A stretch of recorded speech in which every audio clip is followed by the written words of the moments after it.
Just like we asked for, just like we drew it up in the preview videos this week, Dolphins got it done in cruise control fashion. The victory on Sunday against the Commanders completely dismantle, dominate Washington Commanders. We win by 30, 45-15. I'll tell you this before we get started. Any game where Tua doesn't finish in the past has always been a little bit troublesome. Now we're getting to the point where Mike White can come in and get some mop up duty. And we're like, you know what? That's kind of a nice way to end the game. Just put her in cruise control. Get to the victory line. Get to the finish line. I should have said get to the finish line, get the victory, because we've got 9 of them now. Count them, 9-3. And that is now 3 wins in a row for your Miami Dolphins. And like we talked about in those preview videos, we got through Washington today. We've got 1 road game remaining. And yeah, it's probably going to be a huge game. We got to go to Baltimore in week 17. That could have some pretty good playoff seeding implications in that one, but we took care of business today. We're going to get to the top takeaways. We're going to get to the recap of the game. We're going to get to who gets my game ball for our victory over the Washington Commanders. Before I jump into that, got to hear from you. Your top takeaways, who gets your game ball, go ahead, drop them in the comments. But let's start with the offense, because going back to those preview videos, I said, you know what, Tua, have a day, but more so than anything, let's make it clean. Let's have a very clean game, because Tua's been having those games where the stats are coming there and we're getting wins. Like I said, we've got back-to-back wins, or we got 3 wins in a row, but leading to that, we had back-to-back wins. But those back-to-back wins came with multiple turnovers in each. So let's put a nice one together. Let's not have any turnovers. Well, I'll tell you what, we talk about cruise control. Tua was efficiency, big plays plus efficiency, 18 completions on 24 attempts. Pretty nice. 280 yards on those 18 completions. We'll get into a big reason as to why. And the 2 touchdowns, but there's 2 zeros in that stat line as well. 3 zeros, 0 interceptions, 0 fumbles, 0 sacks taken. That is exactly what I wanted to see when we were talking about those preview videos. But what I truly like, yeah, the bombs to Tyreek are nice. The 3rd down completions were nice. But what I really liked on Sunday, we're seeing some of those off-schedule throws, some of those on-the-run throws, out-of-the-pocket throws. The pocket manipulation and the maneuvering of the pocket was on display on Sunday. I have 2 examples, and one, quite honestly, isn't even going to show up in the stats because it came as an incompletion. But Tua maneuvered in the pocket, let the play kind of develop on its own, a little bit off schedule, put a ball right on Jalen Waddle. And quite honestly, it was probably a bad thing that Waddle was as open as he was, because he's looking to run. He's looking to get some of that yak, and he ended up dropping what was a perfectly thrown ball that would have really helped, because the drive just died from then out. But that play was huge off schedule. But another one that I liked the most, that we saw Tua a couple of times last year do this. Most notably, there was one of the touchdowns he threw in the Ravens game. But there's a rusher coming off the edge, and he almost looks like he kind of pretends like he doesn't see it. But man, he sees it, and at the perfect time, he almost takes like a step back. The rusher is about to take him, like, man, this guy doesn't even see me. I'm about to light him up. He steps forward, he scoots out of the pocket, and in today's game, he dropped that ball off to Julian Hill, who goes for 18 yards, gets us in the red zone. Those are the exact plays we want to see more of, and they were on display in today's game. And one other throw that I want to highlight as well. Right before we get into Tyreek, let's spoil it with some Tyreek Hill. Tua recognizes the blitz. He already has the first touchdown to Tyreek Hill. That play was great and all, but the second one, Tua recognizes the blitz coming from his left. He also knows that there's not going to be safety help over there for Tyreek Hill. He holds on to it just long enough to let Tyreek get behind there, and guess what's back there? Space. So Tyreek puts it out there so he can go get it. But the best thing about that play from Tyreek Hill, he was going over his right shoulder. The ball was put up high enough to the point where Tyreek was able to just maneuver and adjust and track that ball down, catch it over his shoulder. The rest is history. Overall, efficient game, complete game. That's exactly what we wanted to see. But like we talked about with Tyreek, I thought that was going to bleed into it. 5 catches, 157 yards, and the 2 touchdowns. The beautiful thing about this, his first half stat line, 4 catches, 152 yards, 2 touchdowns. You know what that equates to in the second half? 1 catch for 5 yards. Typically, that'd be terrible. We wouldn't want that. But guess what? We already had 31 points in the first half. The game was essentially wrapped up in control. So we weren't throwing the ball downfield. We weren't needing to score any more points. And Tyreek went out of the game early as well. So yeah, Tyreek could have easily went over 200 today. He could have made that quest for 2,000 yards a little bit easier for himself. But guess what? We didn't need to. We got the win. And at the end of the day, that's all that matters. I talked to that adjustment he made on that second touchdown pass. Sure, he had that drop last week against the Jets, but it's the plays like that that show, you know what? This is a top wide receiver in the NFL. This is the best, one of the best wide receivers this franchise has ever had. That's why we can't kill him too much when he has a random drop here and there. On the season, 93 catches, 1,481 yards, and 12 touchdowns. I swear, every single week I hop on a recap video and I say, man, his year-to-date numbers are essentially a good season. And guess what? Every week we're adding 100 to 150 yards to those totals. He's almost at 1,500 yards already, 12 touchdowns. The dude is in control. And we talk about the offense in general. It wasn't just the pass game that we knew was going to flourish. We talked about Washington having some good guys at those defensive tackle positions, Payne and Allen. Well, guess what? We got it done a little bit on the ground game as well. It wasn't the eye-popping numbers or plays, but it was enough to keep that balance on the offense to just show how much control we were in. Achane, welcome back. 17 carries, 73 yards, 2 touchdowns. He seemed just as explosive as he was pre-injury, so that was great to see. Raheem Mostert didn't have the crazy yards per carry, just the 43 yards on 11 carries. He added a touchdown as well. I believe he now has 14 rushing touchdowns, 2 receiving. He's got 16 total. Ricky Williams has got that single season record for the Dolphins for rushing touchdowns in a season. We're going to have to get ready to say bye-bye to that because I think Raheem Mostert, if he can stay healthy, I don't want to jinx anything, he's going to slam that record. But in general, talking about the offense here, just efficient. One punt, one first half punt. We had a couple in the second half, but one first half punt, 31 points in the first half, 7 points by the defense, so account for that as well. But the nice thing as well, as we talk about the game kind of being in control, well, we officially put it in control and really out of reach. We got the ball to start the second half. And guess what we did for the first time in what feels like forever?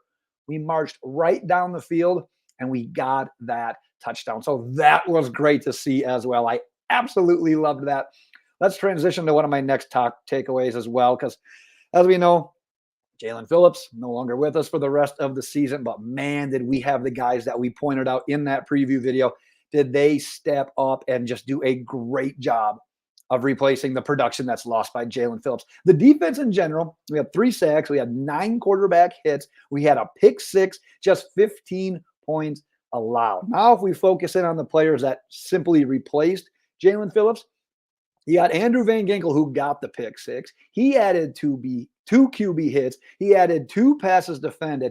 He flushed Howell out of the pocket, and I think he set up the sack for Chubb and maybe Sealer. I'd have to look back at that one as well. I actually thought he might even get credit for a half sack on that one, but he was absolutely great. On that interception, he talked after the game that the tackle that he was lined up against essentially tipped him off. And if you go back and watch that play, you see Andrew Van Ginkel go off that snap. He instantly drops back, goes right into that window, intercepts it, houses it. He almost blocked a punt in that game. I tell you what, if he would have ended up getting credit for one of those sacks, he would have been a hell of a candidate for AFC Defensive Player of the Week. And you know what? I'd have to look around the league a little bit.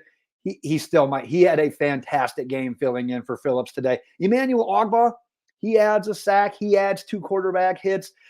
Jason Pierre-Paul even got a few snaps in garbage time. No real stats or anything. It was just good to see him get his feet wet a little bit with the Dolphins. And we talked about this basically all the lead up of the week.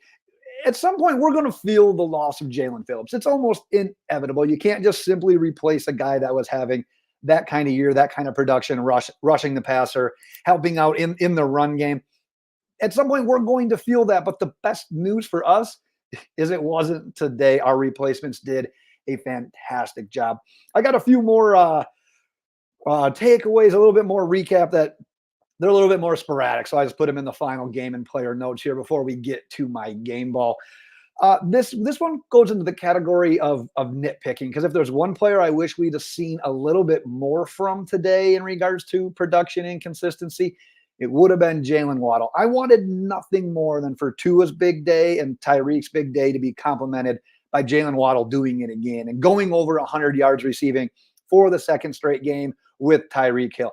I already mentioned that one drop that he had. The next play that I'm going to talk about isn't really exactly outright his fault, but right before Tyreek's second touchdown, Tua gave Waddle a shot downfield, and it was in double coverage. But quite honestly, the ball was thrown in an area where the secondary wasn't tracking it well. And I think if Waddle tracks it a little bit earlier, he can make a play on that ball and either catch it or likely draw interference as well. So, like I said, I don't mean to dog on Waddle here. I just think that he probably could have added a little bit more today as well.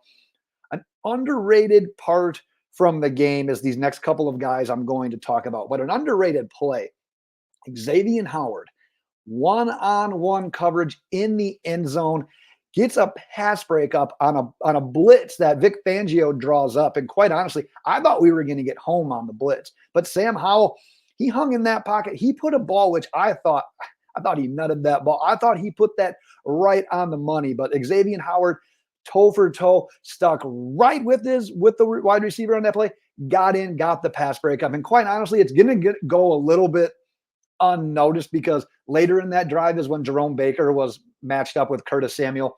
It's not really a fair fight right there. Baker kind of got a little bit of a dose of some medicine there from Curtis Samuel. And then later on that drive is when Sam Howell ran in that touchdown. So it's likely going to be forgotten, but Xavier Howard and obviously Jalen Ramsey's presence. Did you even hear his name called today?